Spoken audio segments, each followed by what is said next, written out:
ঈশ্বরের আর আপনার দয়ায় খেয়ে পরে বেঁচে আছি মহারাজ।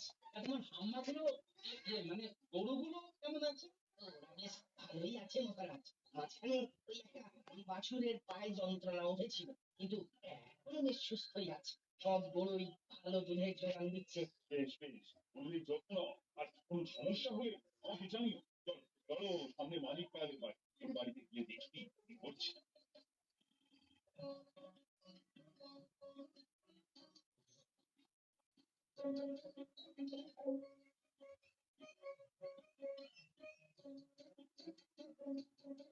কি খবর মানিকলাল? ও মহারাজ, আপনি কি সৌভাগ্য, আপনি আমার বাড়িতে এসেছেন, তাও আবার সপার্শ্বদ। ওই গো,